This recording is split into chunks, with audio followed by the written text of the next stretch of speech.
All right, welcome back to the third segment of the debates. I'm Jonathan Butter. I will be interviewing each candidate separately, as always, to keep these interviews short and to the point. Now let's start. Today I have with me Juan Delacruz of the NVD. He's running against Valentino, Ryland, and Caden Lewis, who I haven't yet interviewed. He's next up and will be the last candidate for me to be interviewing in the debates. Juan Delacruz, welcome. Cheers, thank you. Gracias. All right, I'm going to ask you a series of questions, 3 only, starting with this one. Since you're running for Chancellor, what makes you a better choice over the other 3 candidates? Well, first off, I know you introduced me, pero I like to introduce myself. My name is Juan Pablo de la Cruz, or you can call me Juan or Juan Pablo, it doesn't matter. Now, to answer your question, I'm running for Chancellor. What makes me better? Okay, so all I can say is that this country is going through a lot. A lot of stuff has been going on since ¿cómo se dice? ¿Cuál es el nombre?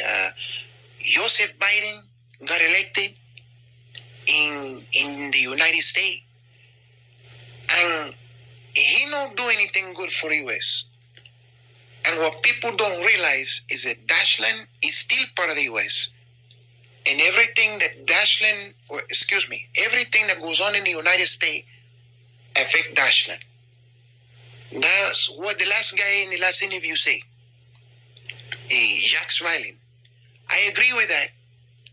Pero I will tell you this. One thing that sets me apart from Jacques Ryland is the fact that I will agree with Valentino on this one. Dashland is not yet ready for independence just yet, because I believe that if Dashland gains independence right now, that we will be launched into a deep recession. Dashland has already gone through recession in the past 6 months or more, and we don't need that. Not right now, not again. All right. Second question. Do you feel confident that you will win the election?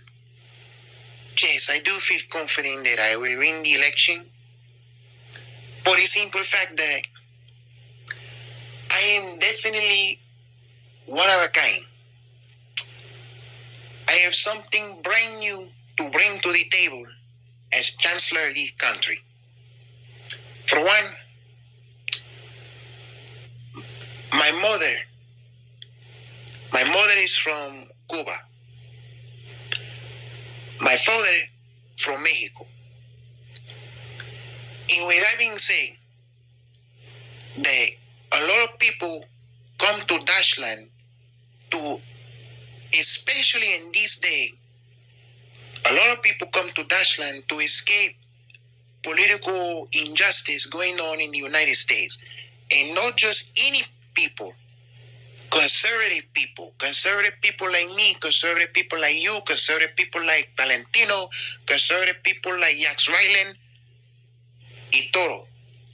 Pero the thing that separates me from Valentino, Jacques Ryland, y Caden Lewis is that I want to bring a sense of humility to the Dacian people. Right now, the Dacian people are so worried about what's going to happen in the future with the United States, Joe Biden, and all this stuff that's going on right now. And I want to bring a sense of peace and security to Dashland. All right. Last question. What are your plans for Dashland if you get elected? Like specifically, what do you, Juan Pablo, want to change or want to do differently than what Valentino, Ryland are doing? So I haven't interviewed Caden Lewis yet, so I can't quite say Caden Lewis. But what do you want to do differently from Valentino and Royland? Well, you see a lot of, how can I say this? I almost lost my train of thought. Okay, you see a lot of everything that the Chancellor Valentino is doing, I agree with.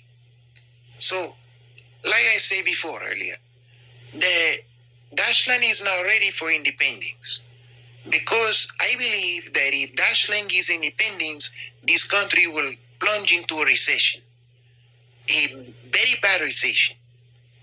Jacques Weiland wants to declare Dashland independent immediately as soon as he gets elected chancellor, but that's not going to happen.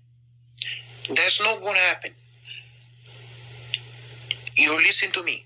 I understand that the majority of the people in this country want Dashland to be independent, but there is a right time and a right place for this country to declare its independence from the United States. And right now is not the time to declare independence.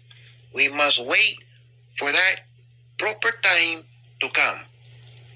Also, when you speak of Caden Louis, I know you haven't interviewed him yet, but listen to me. I follow the news, okay? I follow the news, and I follow the news very well, especially when it comes to this country.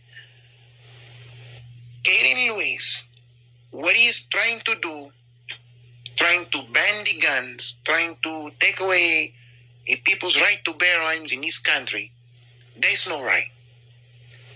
Like I say, my father come from Mexico. My mother come from Cuba. Both my parents in those countries, both those countries don't have the right to bear arms. They're not allowed to carry firearms por nada. Por nada. And for Caden Lewis to come here and tell everybody that he wants to take away the guns. Well, let me stop you right there. Caden Lewis specifically said, and listen to me, Juan. Caden Lewis specifically said that he wants to put a ban or restrict long guns, which is fully automatic rifles, such as your AR-15s, AK-47s, stuff like that. Yes, correct. Pero what do you think is going to happen if you say restrict? Restrict what? Roy, he wants to restrict the amount of ammunition that a magazine for said long guns carries. Okay. When it comes to gun control, everything always starts with the small thing. First, the restriction of the bullets, the ammunition in the magazine.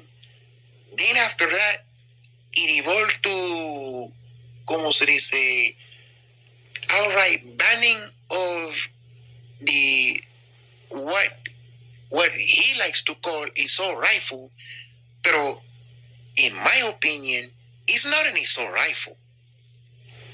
It's only used to assault people in the hands of criminals. Pero, with that being said, now listen to this. After that, he wants to initiate a ban on assault rifles. And I seen the news. He said he wants to ban assault rifles, or not going to call assault rifle. He wants to ban AR-15, AK-47, and any and all other types of fully automatic rifle, including fully automatic handgun. Now tell me this, back to classifying names to guns. Calling a rifle an assault rifle just because it's fully automatic, that makes no sense. I can just get out right now, take my phone out of my pocket, and assault you with it. What's next? Banning of cell phones? You're going to call my phone an assault phone? Like, that makes no sense. Also, banning assault rifles is like banning a car because the car hit a person and kill him. Instead of blaming the guns, like Valentino says, instead of casting blame on the firearms, we need to start casting blame on the individuals that misuse the firearms. The criminals, the felons, the violent felonies, all that people like that are illegally obtaining weapons and using them against innocent bystanders, innocent citizens. That is where it starts. Don't blame the gun. You blame the person that pulled the trigger that's not supposed to have the gun. Like Valentino said. Also, back to the analogy. You don't blame the car. You blame the driver of the car for driving the car drunk and hitting that person and killing them. Like I say, if we're going to start banning guns because allegedly, quote unquote, guns kill people, then we start banning cars because, quote unquote, allegedly cars kill people. We start banning spoons, like Valentino say, because allegedly, quote unquote, spoons make people fat. It's not about the object or the device. It's about the person. It's the person behind the trigger. You cannot blame the guns for anything. Like Valentino saying, is one thing that I stand firmly believe with and agree with when it comes to what Valentino say about a gun. He put a gun on the table and tell it to get off the table and go outside and just start shooting at the block. Start shooting at the city. Go to the street mall, start shooting at the mall. He's not going to do it. You tell a gun to do it, he's going to stay there on the table. So, where's the logic in this? All right. I'm going to have to cut this interview short. I want to thank you, Juan Delacruz, for partaking in this interview. You sound very passionate about this. And I must say, you're all very fired up, innit? Oh, believe me, this is my calling. This is something that means a lot to me. You know, the people's rights, the constitutional rights of the citizens of Dashland is very important to me because it's not just the citizens, it's everybody. You know, Dashland could be a model, como se dice, a role model to the rest of the world. Not just micronations, but the macronation like the US, the United States. So, yeah, I'm very passionate about this. I don't want to see Dashland take a fall in repeat of what the United States and Joe Biden is doing. And Joe Biden just messing up the whole country. And I don't want that to happen, especially under Kerry Louis. So, yeah, I care. And again, it's not about what I want for Dashland. It's about what the people want. It's about what the Dashians want. If the Dashians don't want their guns banned, then the Dashians will not get their guns banned if I get elected. Simple as that. All right. Well, thank you. Thank you, Mr. Delacruz. I've got to cut this interview.